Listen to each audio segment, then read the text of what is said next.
Hello and welcome back to Cooking Books with me, Gilly Smith, for the fifth in this special series celebrating the Andre Seymour Awards. Each week we're meeting the authors shortlisted for this prestigious food book gong, with an introduction by its food assessor, the Nigerian-born author Yemisi Aribisala. This week we're discussing Mandy Yin's book about Malaysian food, named after her Holloway Road at Laksa bar, Sambal Shiok.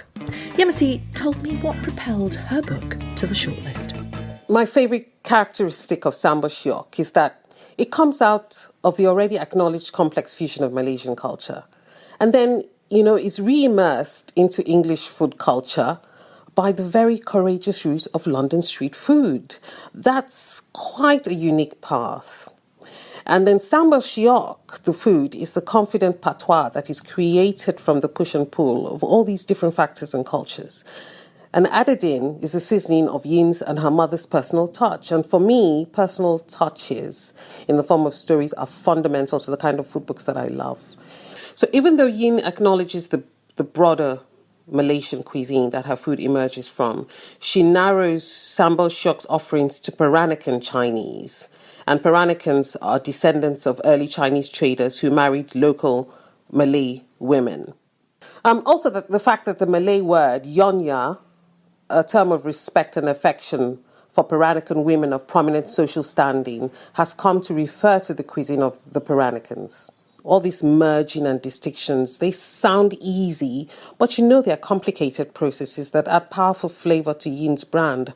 I love that Yin, chef and restaurant owner and author of the book, started with that courageous harvesting of appeal on London streets, street food. My first contact with Yin's food was, during one of these mindless scrolls on Twitter. And it was a Penang Assam Laksa. And all day I could think of nothing. The sight of her food just completely short-circuited my brain for the rest of the day. And all I could think of was eating a bowl of prawn noodle soup. So, wonderful, wonderful book. Now, Mandy's on maternity leave right now. So I asked the Singaporean writer Sharon Wee, who talked to me on CTV a few months back about her 2012 book, Growing Up in a Nonya Kitchen, which, as a recent victim of plagiarism, shook the food world. But Sharon's hit back and she's working on a revised version which comes out later this year. I started off by asking her the difference between the Nonya Kitchen that she grew up in Singapore and Mandy's Malay Kitchen. So I should explain, first of all, the difference between Singapore and Malaysia. There really isn't when you think about it, because geographically, Singapore and Malaysia, once upon a time, all formed part of, they were all what we call Malaya. And I'm from Singapore, but in 1965, Malaysia booted us out. So every August 9th, we are reminded of that.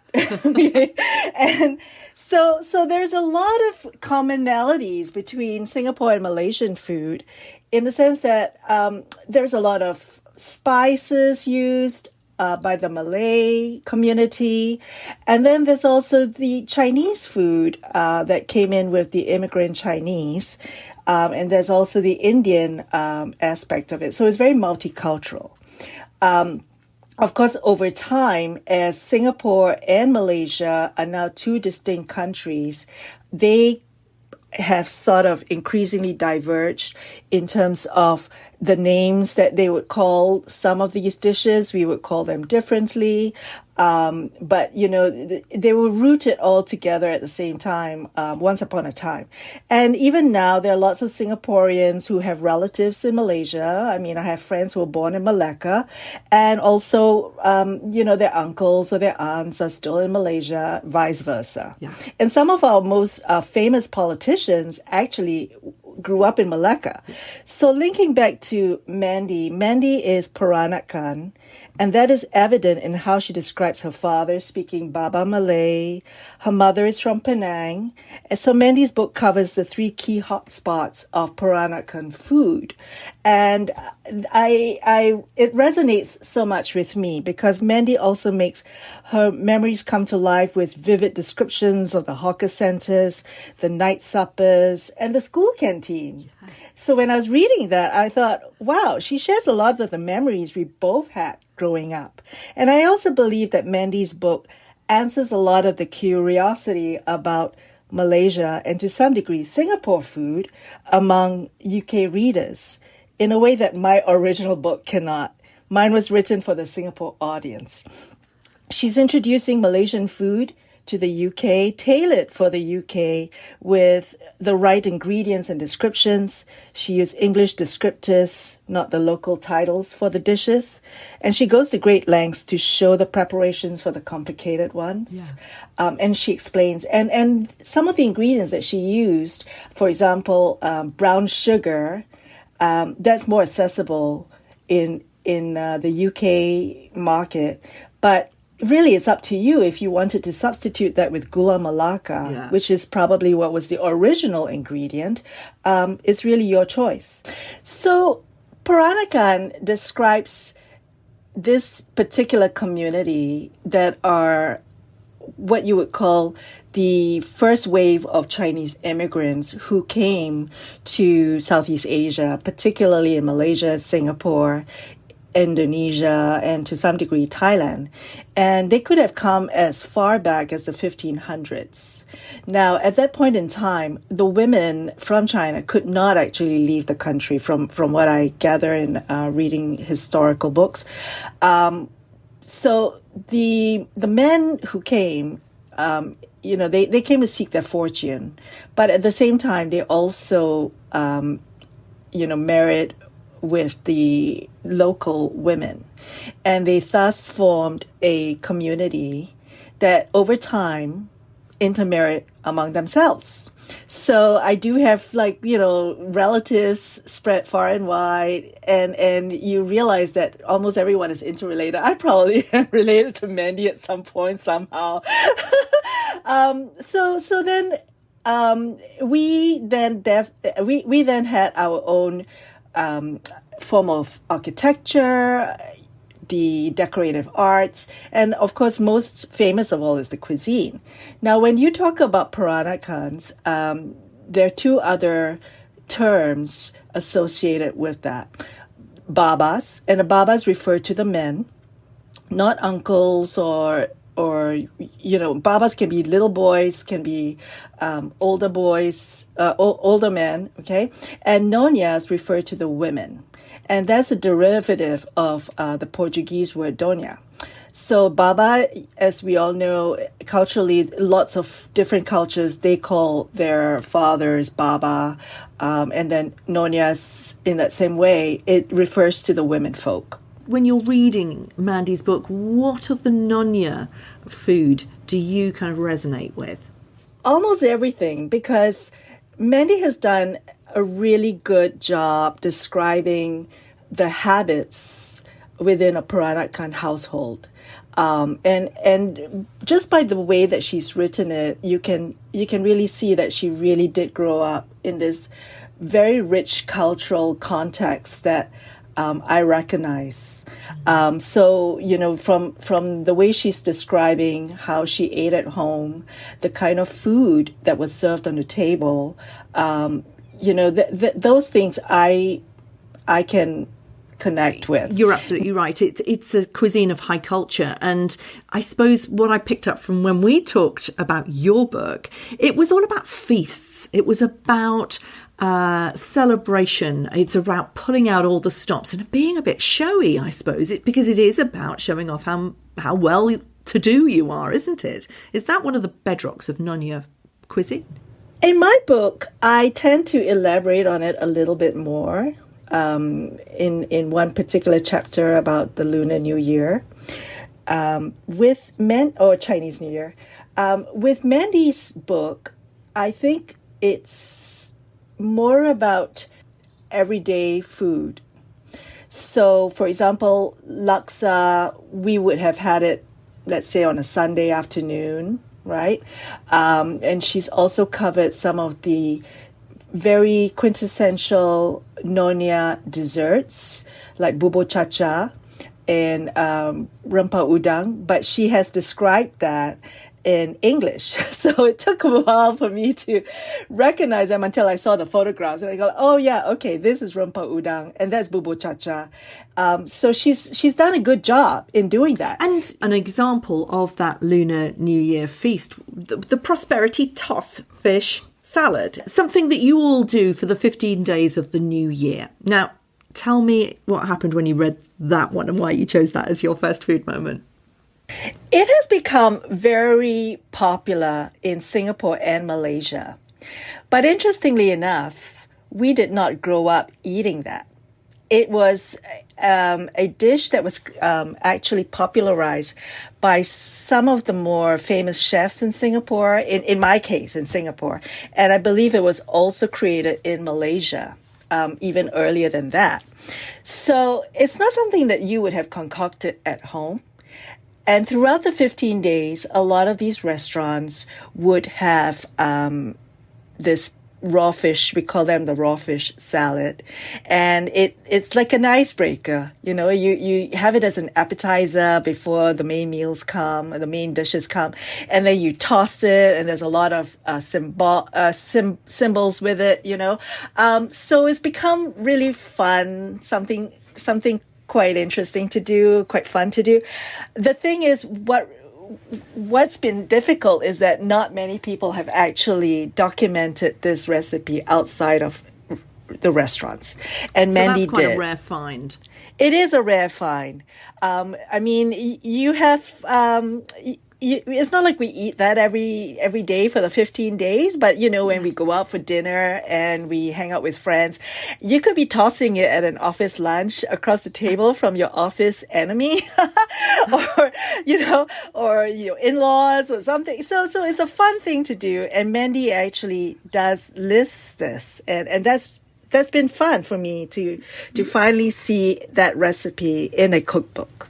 Yeah, and to then go on to your second food moment, which is the Penang Assam Laksa. I mean, that is what everybody associates probably with Malaysian food. And, you know, Yemisi was saying that when she first saw this on Twitter, she said that she just couldn't think of anything else all day. It literally spoke to her. It also spoke to Jay Rayner and Grace Dent and Giles Corran, and was really the thing that really launched her restaurant. I mean, within 3 weeks of her opening, she had queues around the block because of what Jay Rayner said about her laksa. What did you think about her laksa?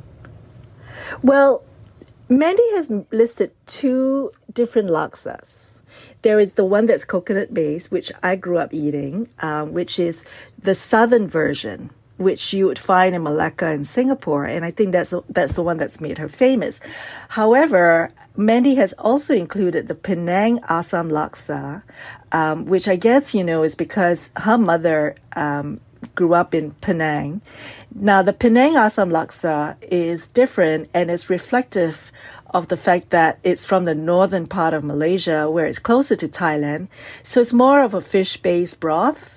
And it's got tamarind, it's got a sour tang, and it's got mint leaves. So I grew up eating that from time to time. It was my mother and our favorite laksa. And I would have been tempted to actually include that in my new revised cookbook. Maybe I would.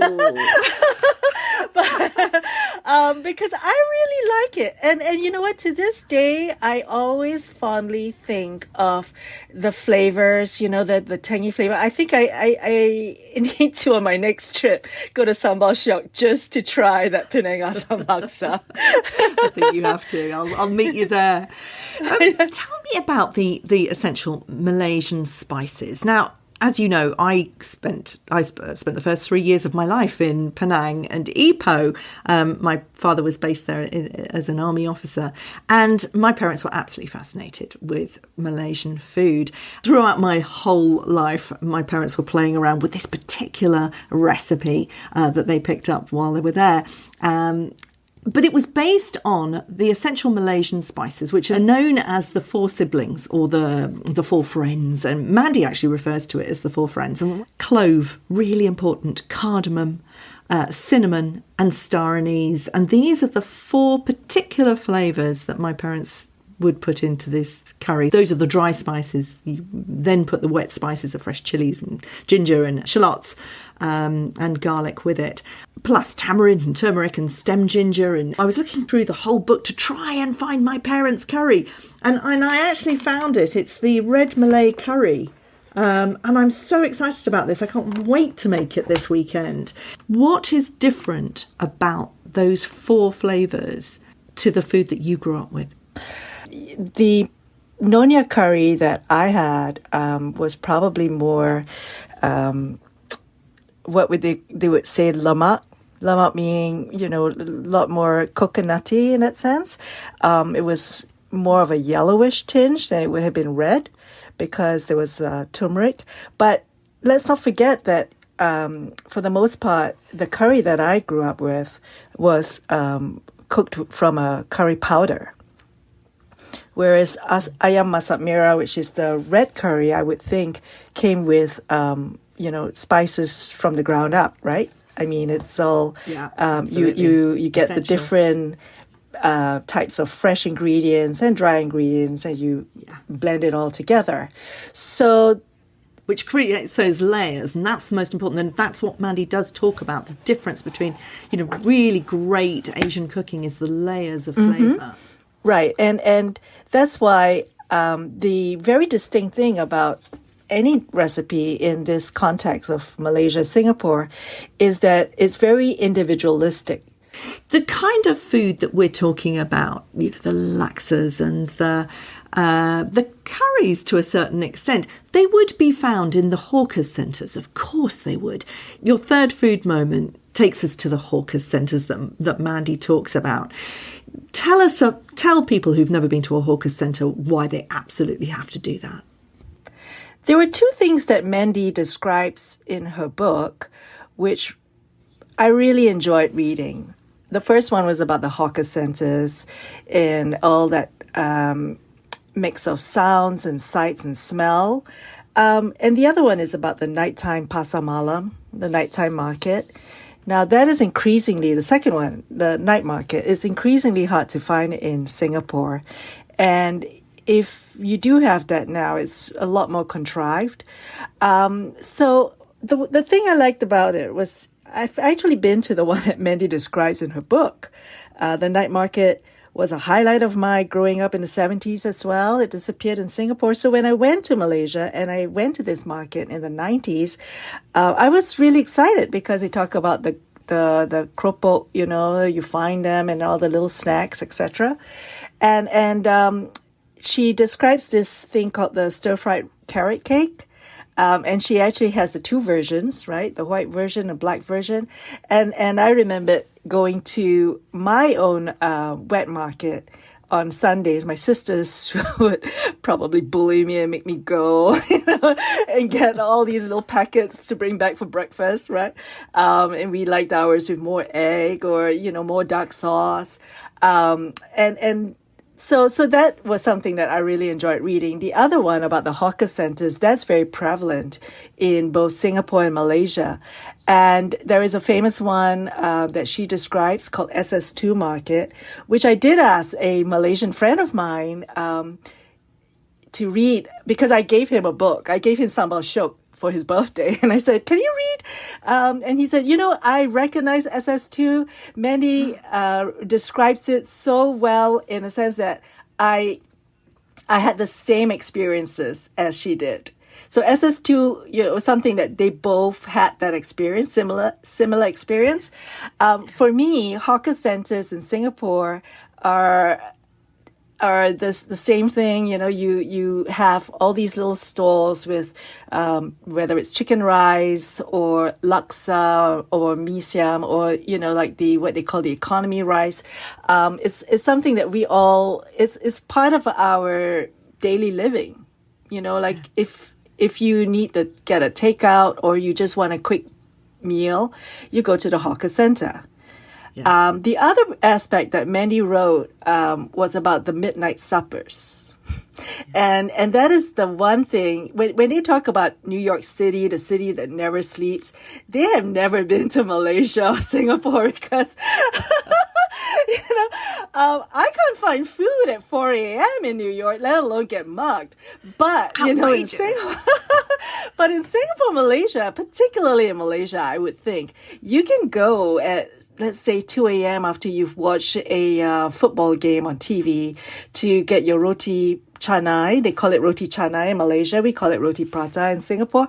You can get your murtabak, and you can share, a plate of noodles and some beer or some, like Milo or something, and really have a good time snacking with your friends. Yeah. And that's something that I really enjoyed reading in the book too. Yeah, it really comes to life, isn't it? Because it is a fusion of all those different cultures. You have the Indian, Little India, right next to Little Penang, and all the rest of it, and it all comes together. Your last food moment is the food itinerary right at the back of the book to Penang and Malacca. I mean, when you go back, will you actually take the book and kind of work your way through these wonderful places that she suggests? I certainly will. Well, first and foremost, I'll probably snap photos of the book and not bring it home. But I thought this was a brilliant feature of her book, because if you ask any Singaporean why they would visit Malaysia, apart from visiting family, for example, they would love to go to Malaysia for food and shopping. And when I told my friends before COVID that I was going to visit Penang, I got pages and pages of, you've got to try this, you've got to go there, you've got to eat this. And so when I got to Penang, I went crazy. And I brought my two kids, and we both, all three of us, we went there, and I force-fed all the food that I could get at this coffee shop, because they were the dishes that I grew up with. And my kids they almost cried because they could not humanly possibly eat everything that I had ordered. And they were like, "Mommy, we ordered too much, Mommy."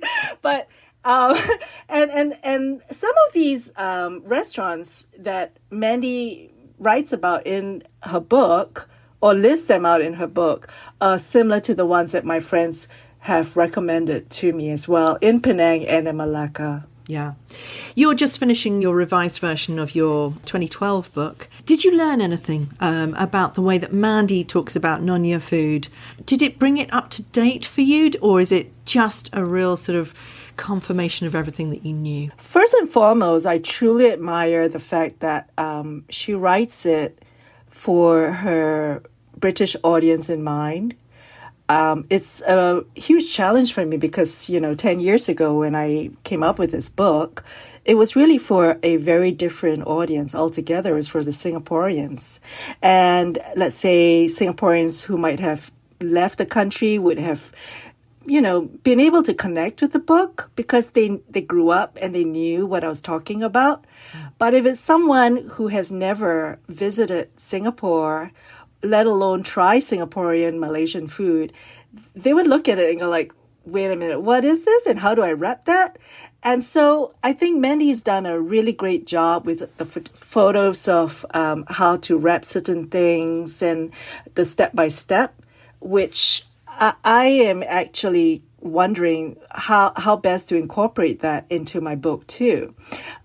She also does a very clear, vivid description of the sights and sounds, and gives you a great orientation about where she grew up, what kind of food, and I think I need to really apply bits of that into my book if it's meant for a wider audience. Yes. So in that sense, she's my role model at this point. Well, absolutely. But, as with all the best books, and we are talking about supposedly the best food books of 2021, they are about stories, and they are about their unique contribution, as Yemisi said, to the canon, to the field.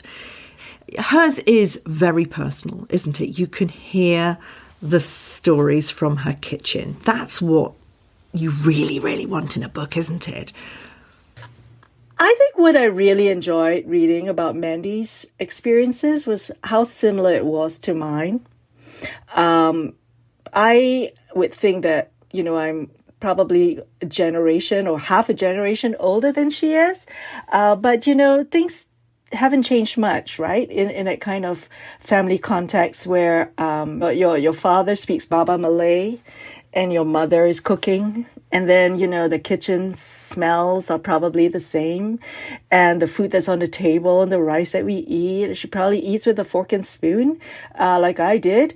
And then, she's got family in Malacca and family in Penang. And I have family in Singapore. But I think if we went to our relatives' kitchens, it would be the same experience, right? Like they'll be saying like, ada baik, and then they'll talk about, their day, and they're talking about their food and the prawns and the pineapple gravy, or they're talking about the desserts that they're getting from somewhere.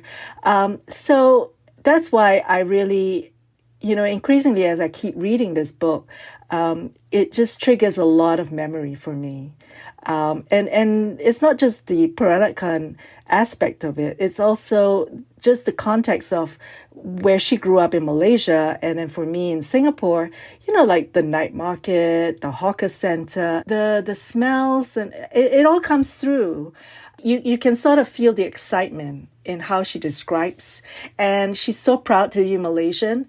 And at one point in time, the Peranakan culture was thought to be dying.